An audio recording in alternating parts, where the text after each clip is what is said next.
Good afternoon. I'm Carol Newcomb-Maludo, and I'm a member of CMC and a board member. It's great to see everyone today. This is a unique forum for us. Today's forum is the first annual Carol McGuire Legacy Forum, made possible by a generous donation to establish a CMC Legacy Fund at the Columbus Foundation. Please help me thank Carol.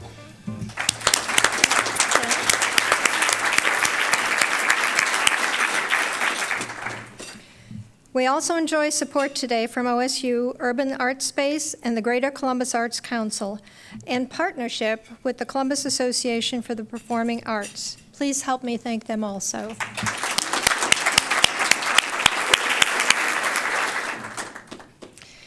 Over the years, CMC has had the opportunity to include theater in our programming mix.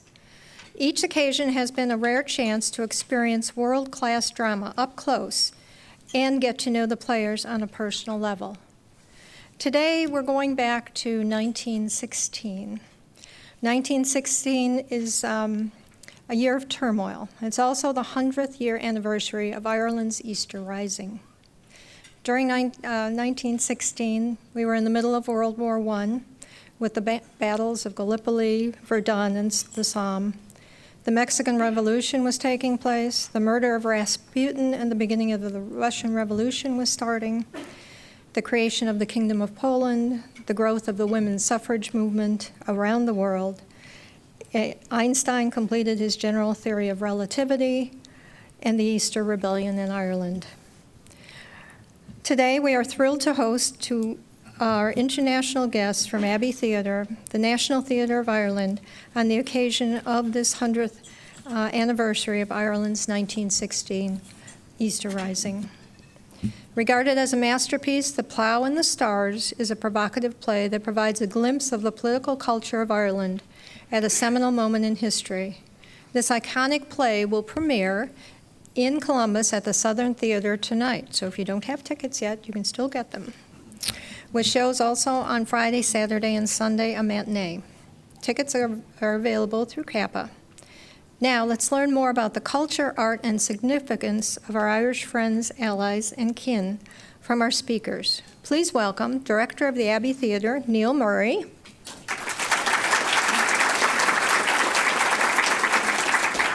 Associate Director of The Plough and the Stars, Ronan Phelan. I'm sorry, that's Phelan, and he told me that, so I apologize. The Acting Consul General of Ireland to the Midwest, Ragnar Almquist. The Director of Public Affairs and Advancement of the Abbey Theatre, Una Desire. And our host and producing director of CatGo, Stephen Anderson. Stephen?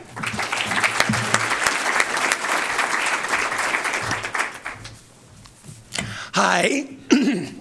Excuse me. I was told that I was to keep things lively today, but after sitting at this table for lunch, I don't think I need to do anything but stand back. This is a lively bunch, and I think you're going to enjoy yourselves. I would like to, if you haven't seen The Plough and the Stars, would like a spoiler alert: everybody dies. At any rate, the play was written about a specific time, and this production is much more modern. But I think it would be great if one of you could give us a little bit of background about, I don't know, what's it, 600 years of oppression? Oh, background about the oppression? Yeah. Just to wow. So the background about the moment in which the play is set? Why the uprising occurred. Oh, okay. Well, yeah, there was 600 years of oppression. Ba-boom. I suppose it came out of a movement that started in the late 19th century, so the late 1800s, in which there was what's known as the Celtic Revival, so a revival of the and an investment in the Irish language, the GAA, the origin of the GAA, which is the Gaelic Athletic Association, kind of a movement to bring Irish back to schools. And through all of these kind of cultural, social, and educational developments, there was a resurgence in in the movement to get Irish control over their own kind of affairs. Please correct me because I'm definitely editorially broadly correct. Let's go with it. Broadly is good. So, and then where was I going with that? So the movement at the time politically was moving towards a thing called home rule, which meant that there would be a certain amount of power, political power that would be kind of outsourced to Dublin from Westminster. And it was kind of on track for that to happen, but then the First World War began in 1914, and Home Rule was kind of, they put a pause on the bill essentially for all non-essential bills. They put a pause on it, and so out of the growing frustration with the pause, more kind of fundamental nationalists thought that this was an opportunity to, while England was looking the other way, essentially. England's difficulty is Ireland's opportunity. Yeah, exactly. So, to some degree. So basically, we took advantage of the fact that England was looking towards Germany to attempt an uprising in 1916. I mean, I think it was always. I think that the leaders of the uprising were always aware of its kind of theatrical significance, in the sense that its gestural significance, much more than its military kind of prowess or its actual ability to overthrow the British Army. But they were aware that the gesture, the sacrifice, because there was a lot of talk of blood sacrifice at the time, of the men who would be involved with it, would do a lot to stir and generate the nationalist movement, which they felt had been slightly had relapsed slightly with the kind of advent of Home Rule, the potential advent of Home Rule. I think something that's a very good synopsis that's worth bearing in mind contextually as well is that many Irish nationalists who were fervent advocates of Home Rule also participated, as you mentioned, in those battles, most notably the Battle of the Somme, and very many Irish lives were lost in that, fighting on the part of the British Army. And indeed, that's been one of the fantastic elements of this year of commemoration in Ireland, and very much a part of the Abbey programme, is to look at the totality of experience on the island of Ireland.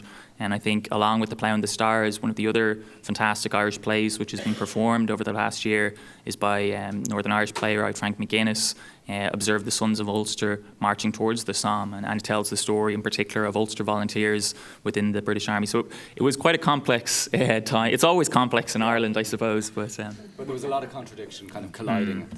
What I find really interesting is I'm a Welshman, but nobody's perfect. I'm a Welshman who's just had the privilege of taking over the directorship of the Abbey, having really worked all my professional life in Scotland. So my Celtic credentials are impeccable. But what I find really interesting about both The Plough and the Stars and the whole story of the Rising, of course, is that from the outside, I think, certainly when you live in Britain, you think that the Rising is seen as the moment when Ireland gets independence, and of course it isn't. Yeah.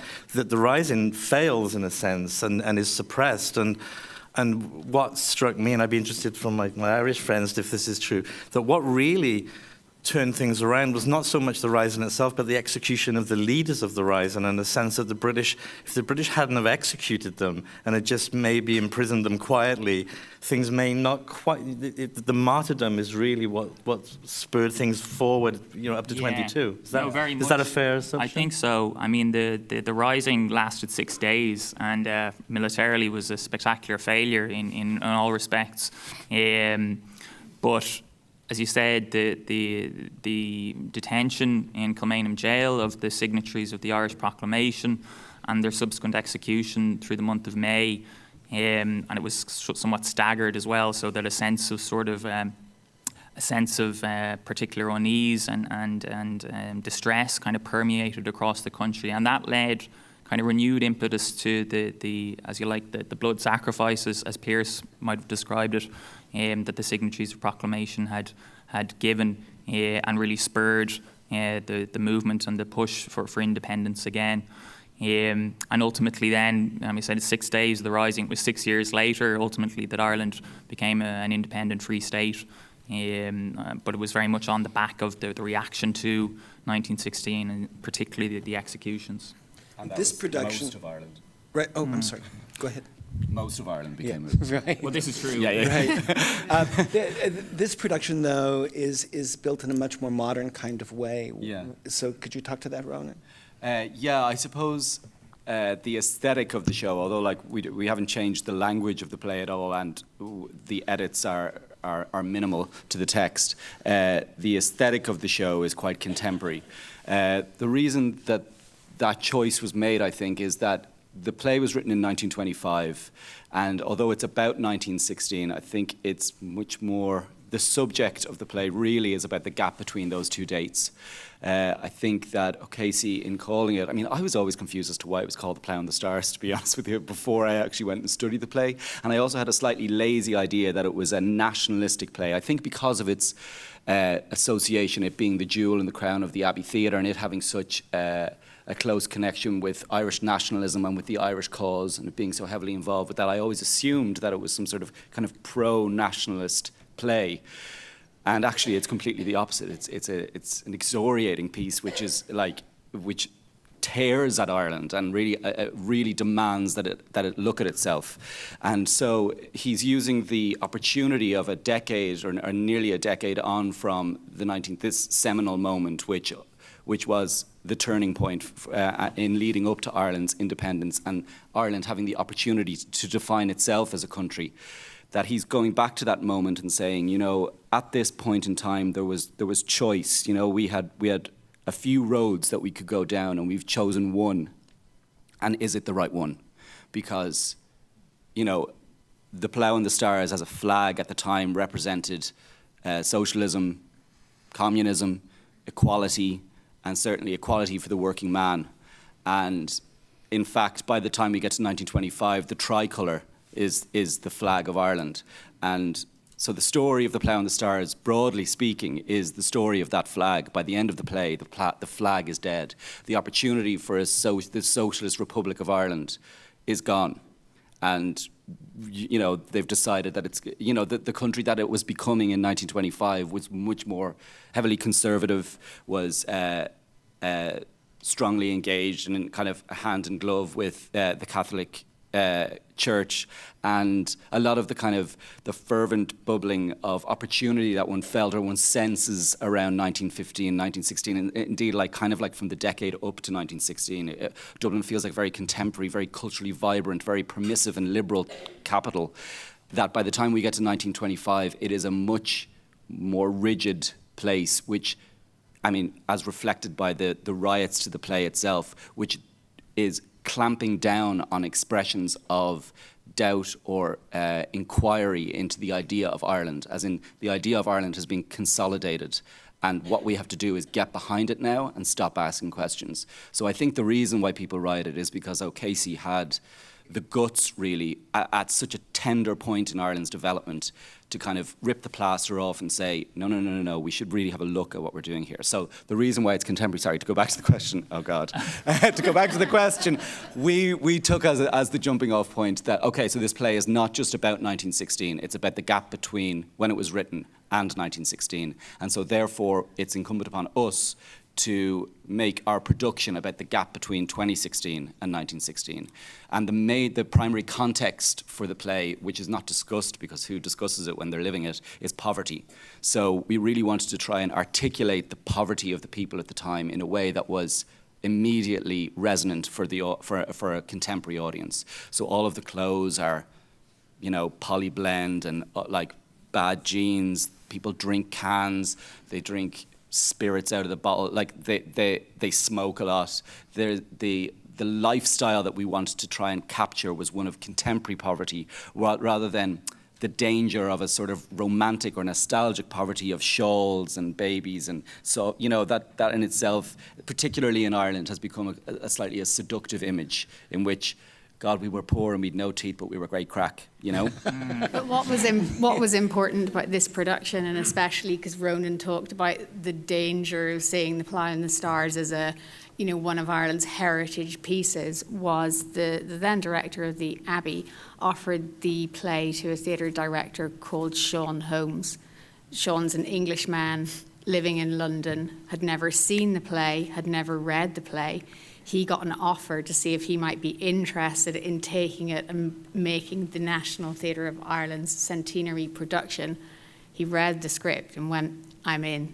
So that was a bold move when it was announced, there were a few eyebrows raised in Ireland, but I think when you see the show, you'll see he was exactly the right man for the job. Yeah, and I'd say, I mean, again, to contextualise, the Abbey production is part of, I think it's called Waking the Nation, which is sort of the Abbey's contribution to the commemoration of 1916. And that in itself is part of what we've had in Ireland. You never do things by halves. A decade of centenaries that stretches from 1912 and the signing of the Ulster Covenant right the way through to 1922. I was going to just come back to the point you make about the plough and the stars as a flag, because that was my experience as well. I hadn't really realised its origins, but I found a nice quote from O'Casey, which I thought I might just briefly read. It says, "Ireland, what a curious country. No other nation in the world has had so many national flags, so many national anthems, so many names.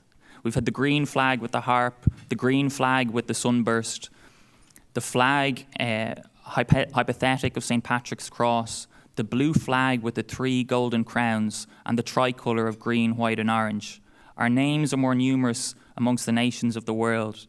Kathleen Ní Houlihan, the poor old woman, the little dark rose, and a little bit of heaven, an emerald set in the rising of the sea, the queen of the west, the world's Cuishla Machrí, the greatest nation in the world is Ireland." So obviously as a representative of Ireland, I like in particular the last sentiment.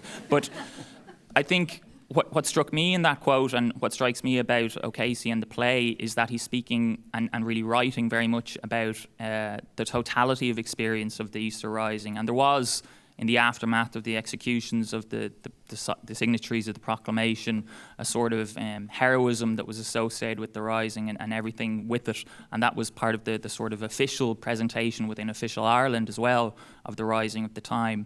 And O'Casey was sort of very early and very contemporary, really, in 1926 or in 1925, kind of investigating that and challenging that narrative and looking at the kind of ordinary people, if you like, who had played a part in the Rising and the impact that it had had on them.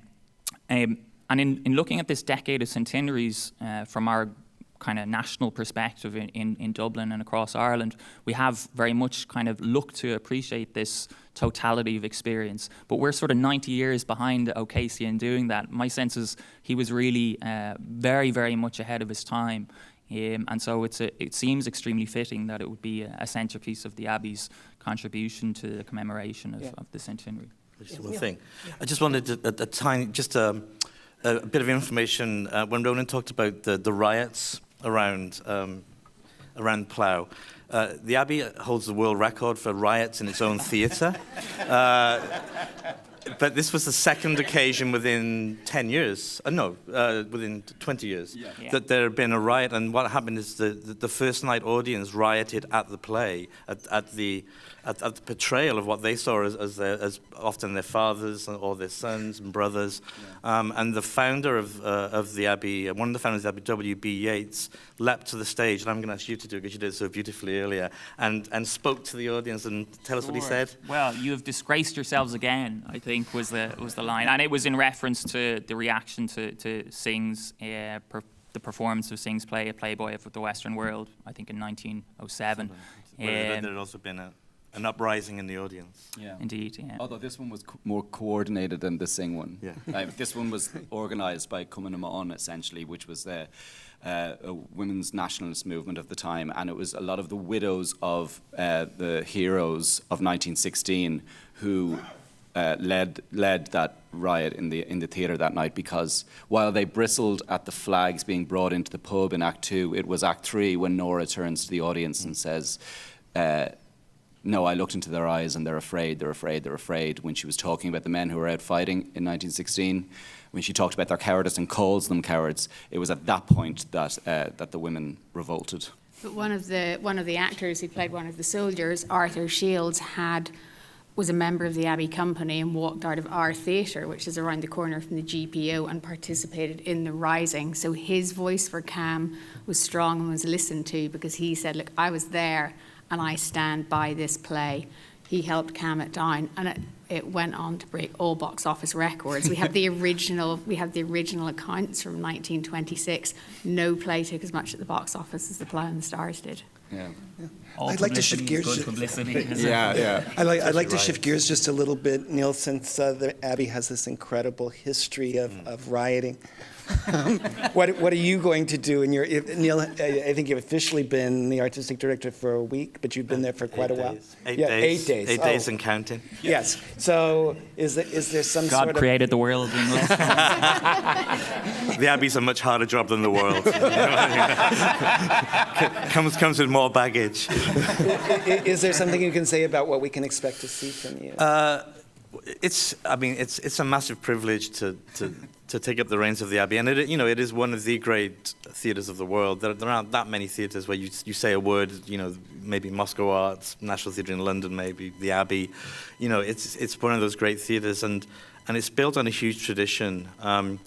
And Ireland has this huge tradition. Something that really, I tell this story a lot now, but when I visited after I was appointed. I'm a co-director. I'm coming as a double-headed monster with a Scottish guy called Graham McLaren, and you're lucky you haven't got him today. We were appointed in July 15 and started in July 16 as designate, and then officially took over just a few weeks ago. But I visited Dublin last October to come to the Dublin Theatre Festival. And the day I arrived on a Saturday morning, and the great Irish playwright Brian Friel, who wrote Dancing Lunacer, Philadelphia, Here I Come, The Faith Healer, one of the great writers of the 20th century and 21st century, had died the day before. And I bought the Irish Times to really just see, I'm sure there'll be something about the death of Brian Friel. And not only was there something, there was an 8-page obituary pullout, specially edited by Fintan O'Toole from the Irish Times.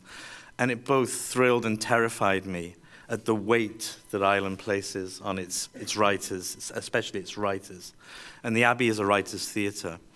But I think moving forward, what you have to say, and I think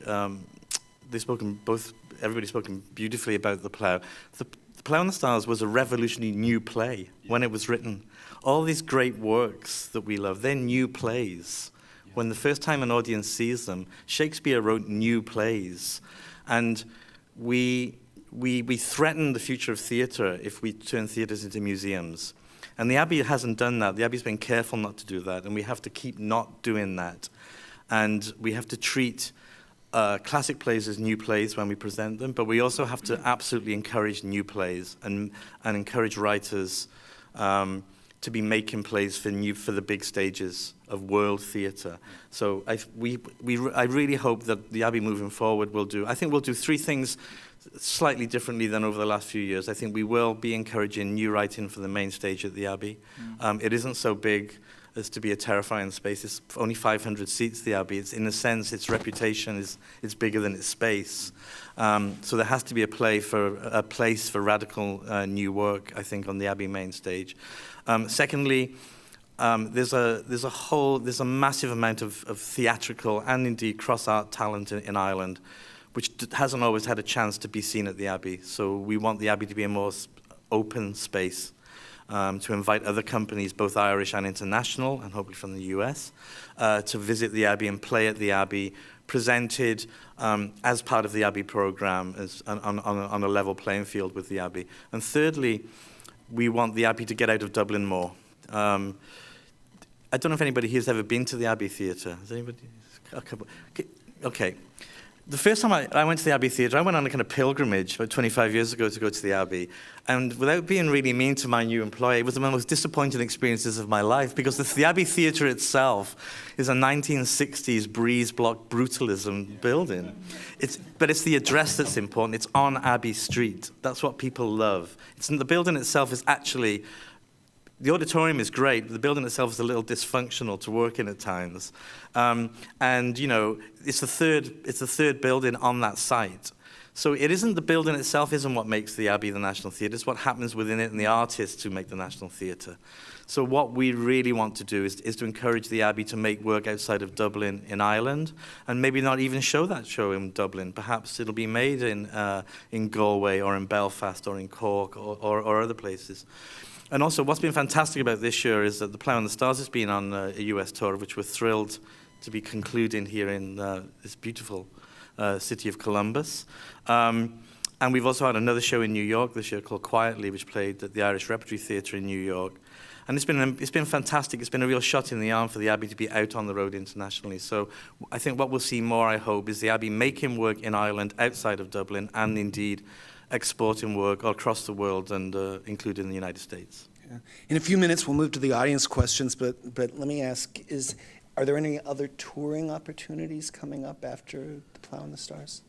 Things that are concretely set and You're trying to get me to tell you what we're doing I next am. year. And, people do it to me all the time, and we haven't announced the program. We announced the the program in November, so I genuinely can't do it. There's people with cameras and phones, and it'll be all over. They put them all away. It'll be all over Twitter. We encourage you to tweet. Abbey just announced their program in Columbus.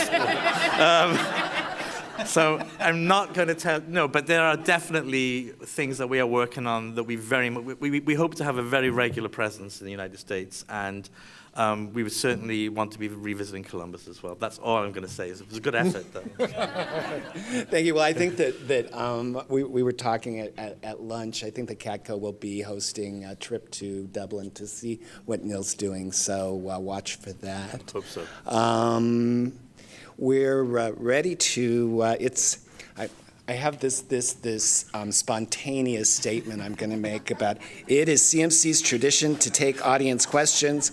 Please state your name, ask your question, and we thank you in advance for not making long editorial comments.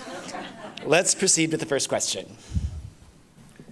Hi, Andy Campbell. Happy to break the ice and ask the first question. So you've been touring the States here for some months, and I wonder if you could share some of the experiences you've had on the road, some of the reactions you've had from the audience in the various cities you've been to. Generally speaking, the response has been very warm to the production. I think the construct of the production itself is to be provocative, not for the sake of it, but rather to try and tap into the spirit of the play when it was new, and the sense of danger that it brought to the theatre. So I think that there have been some challenges in terms, as I was talking earlier on, in terms of the aesthetic of the show, that I think that sometimes people want to know what they're getting, and they're like, hey, I want to go and see the Abbey Theatre from a play that's based 90 years ago, that's written by Sean O'Casey. Where are the shawls? So I think that initially that can be a bit of a gut reaction. It's like, oh, this is not what I thought it was going to be. But that to me is a very exciting moment when the curtain goes up and you're not quite sure where you are, and it makes you lean forward and open your ears and engage with what it is that we're trying to do. And I believe for the large part the audiences have done just that. I think that they have really gone along for the ride, you know. I've loved talking to people who, before the show, have been very much like that and have an expectation. And often maybe they're people who act themselves or have seen different productions or know the play very well. And to sort of get their personal reviews afterwards, coming up, talking about things they saw, they didn't see before, things they enjoyed, how clear it was, and just people's willingness to come and tell us what they think afterwards has been brilliant. Yeah.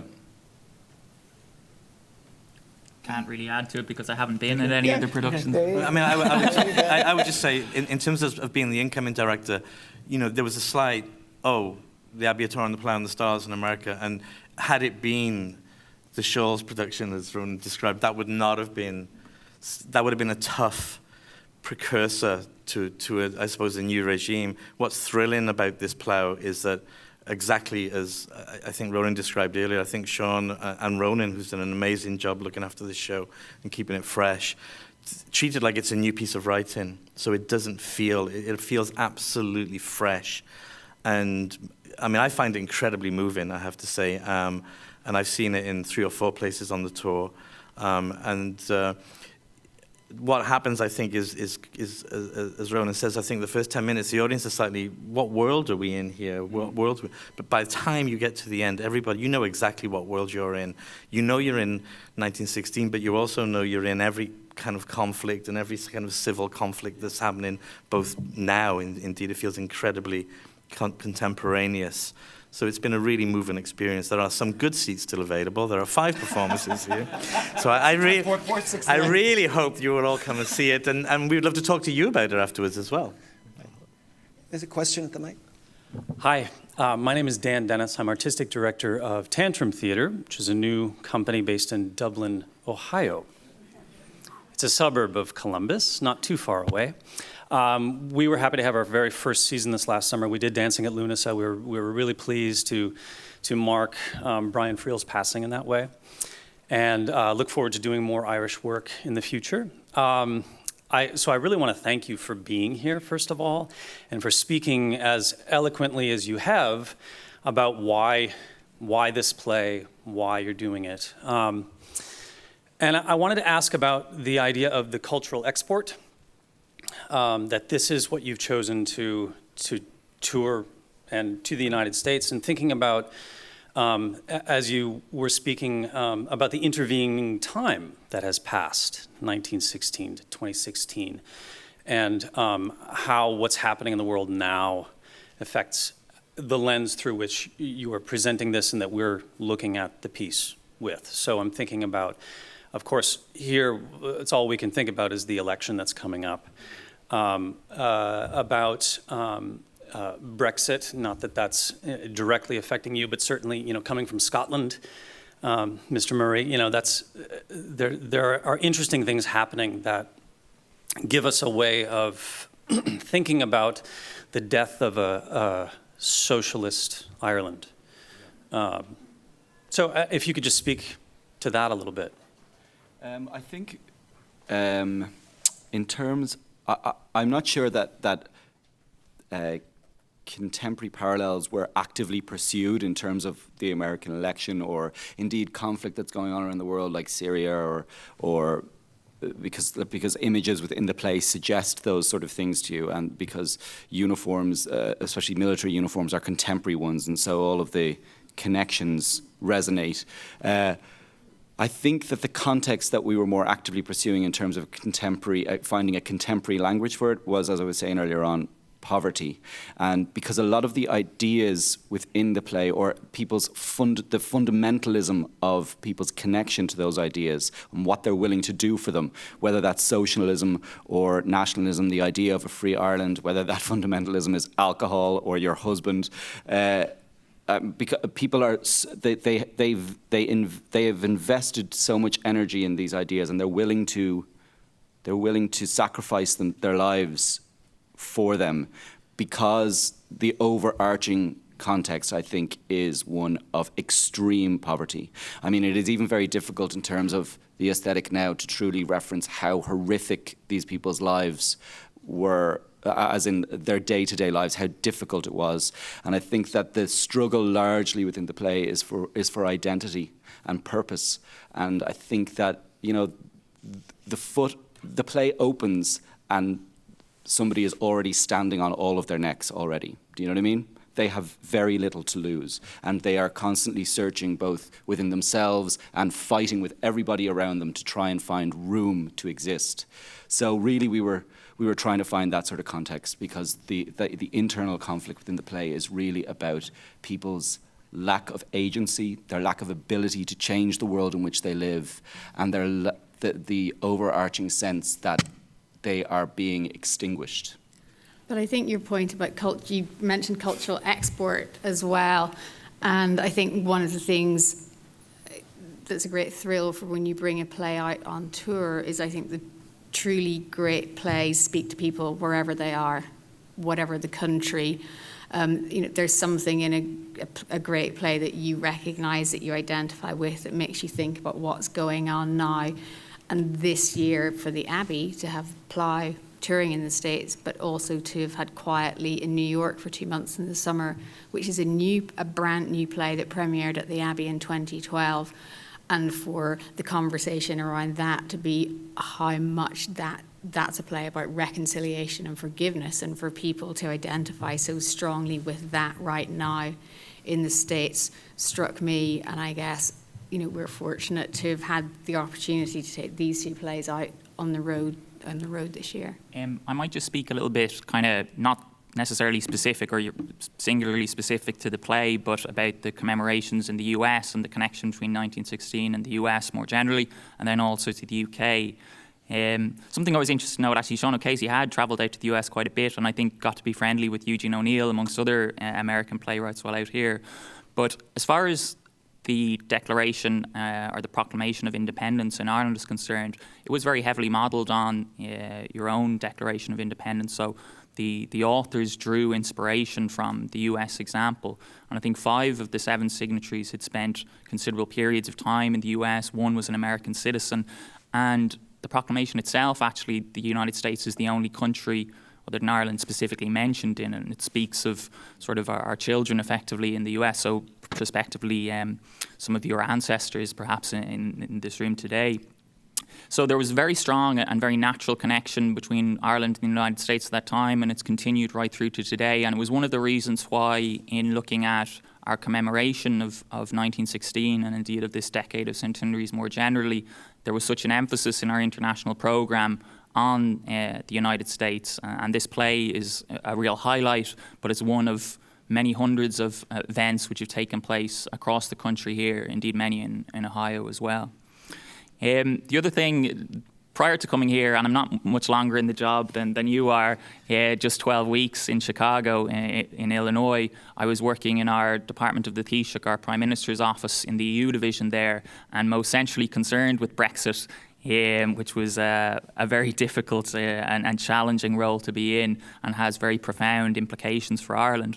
But one of the things which I thought was interesting, and the play is obviously, its context is the relationship between Ireland and Britain to some extent, how positive the relationship has been between Ireland and the UK over the last 15, 20 years in particular, and how strong and connected the two countries are. And I mean, that was brought home to a very considerable extent by the state visit, first of Queen Elizabeth, the first state visit to Ireland in 2011, and then a reciprocal visit from our president to the United Kingdom as a state visit in 2014. And artists were very integrally involved in both visits. And I think it kind of comes back to the point you're making, Neil, about how centrally we hold artists, the esteem Irish people hold them in. And as a diplomat, I probably shouldn't be saying it, but I've always felt artists and writers in particular are probably our best ambassadors in very, very many senses. And I should say, my mother is a writer, so I have a special reason to say that also. And just to close off this, but I mean, Una, I think, completely nailed it when I think you say, those great works of art, without having to force it, raise issues that you can't help but watch the plough and your eye goes to a television image you've seen from somewhere else, and indeed those political divisions as well. I'll go off script very briefly and just reference Brexit as somebody who's just left Scotland after 25 years, where, I mean, Brexit is causing a huge issue in the United Kingdom. I mean, for those of you who don't know, Scotland voted 62-38 to remain in the EU, having narrowly lost a referendum 55-45 to become independence on the basis that a lot of people voted to remain in the UK so they would stay in the EU. So they've been shafted both ways, as one could argue. So I think that's what happens in Scotland is it's interesting. 100 years after the Easter Rising in Ireland, I sense a Glasgow Rising coming, and you don't want to be in the way of that. Mary. My name is Mary Urena. In the interest of full disclosure, I'm vice president of the CATCO board, as well as I live in Dublin, Ohio. I wanted to shift gears a little bit and ask you, in really reference to somewhat of what was just shared, but also Mr. Murray's previous comment about it being a writers-based national treasure, global treasure theater. I think that's one of the things that all cultural institutions struggle with in communities is how do we become so ingrained in our communities that they don't want to see us fail, and how do we promote that to the next generation to continue it forward. So I'm curious what the Abbey does to maintain its status with both current generations and future generations, planning for those future generations to maintain its status as a national cultural treasure.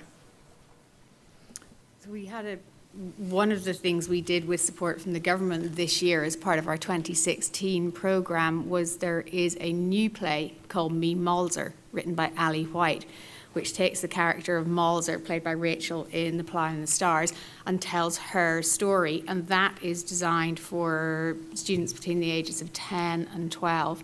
So this year we performed that to groups of 30 to 40 kids at a time, so the size of one class, in schools and libraries and church halls all around Ireland. So 18,000 students saw that in Ireland this year, aged between 10 and 12. For many of them, it was their first time they've experienced live theatre. So they got that up close and personal in a room with their 30 classmates, two actors performing their national theatre, performing for them where they live.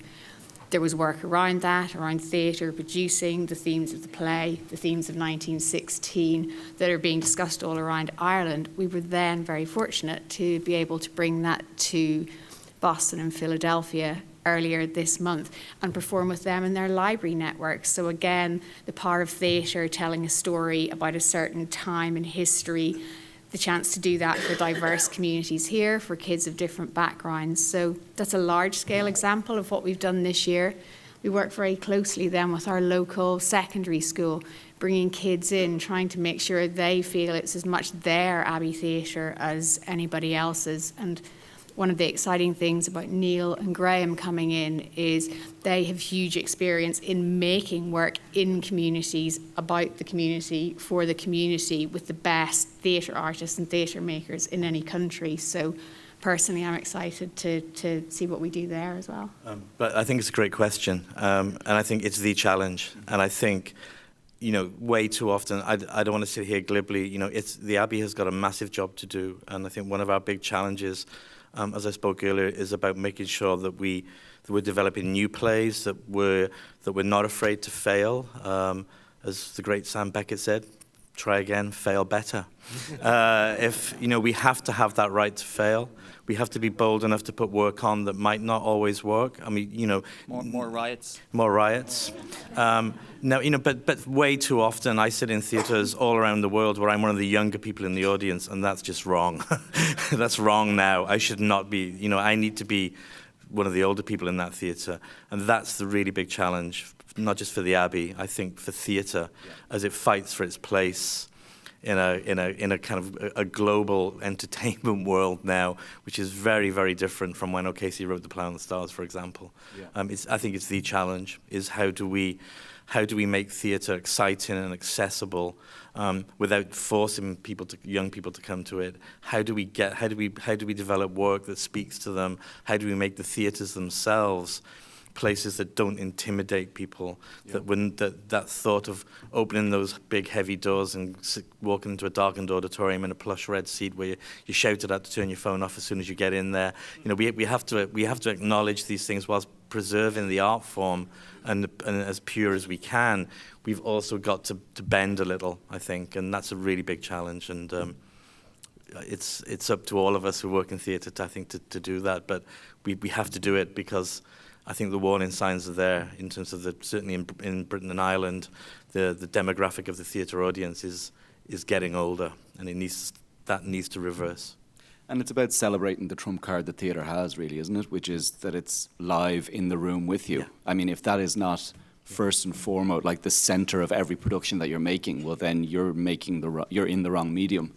You know, well, this is my personal taste, but I find it very challenging now if I'm sitting in a room and there are other people breathing the same oxygen as me and they're acting like there's like a glass wall between us. I start to slightly question my own sanity because, you know, rather than come out and talk to me, that man has just exclaimed something to the leg of that chair, and I'm not really sure why that's happened, and I don't really know why he's not taking advantage of the fact that I exist and I'm here with him and I'm looking to connect with him.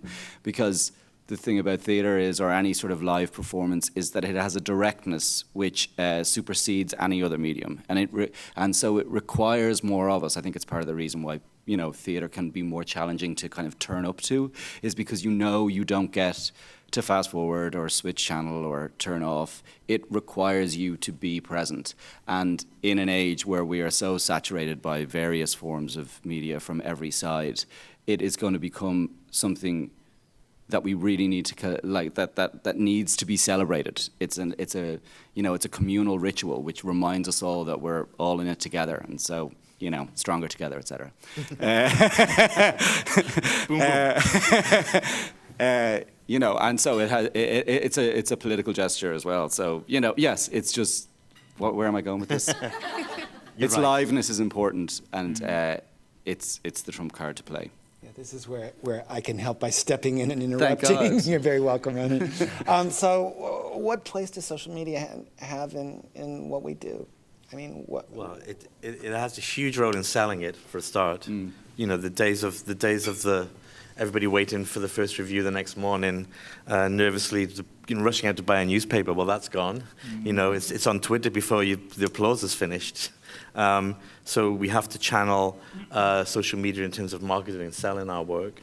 I mean, more and more shows. I've been at a number of pieces recently where you're encouraged to keep your phone on and tweet during it, and so I mean I don't necessarily want to do that, and I don't want to see people around me with phones on. I think it's just about one size doesn't fit all. I think you've just got there are certain nights, and as Ron has just described so brilliantly, even if it's if it's a wonderful, well-made, old-fashioned play, it still has to speak to the audience. Yeah. So that doesn't mean everybody has to be tweeting about it, but I think there are ways where social media and particularly I think in how we sell and market and spread the word of theatre, I think has a huge role to play. It grieves me that it's time for us to stop. Thank you all. I think you...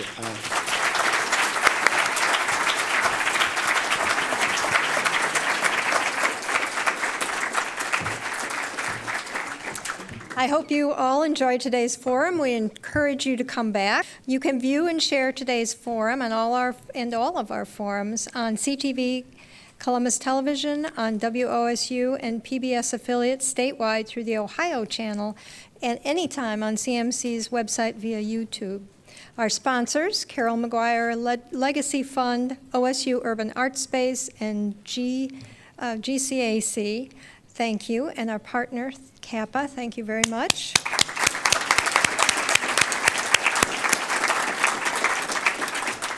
And of course, our speakers, Neil Murray, Ronan Phelan, Ragnar Almquist, Una Desire, and Stephen Anderson. Thank you very much. Thank you for coming. We look forward to seeing you next week.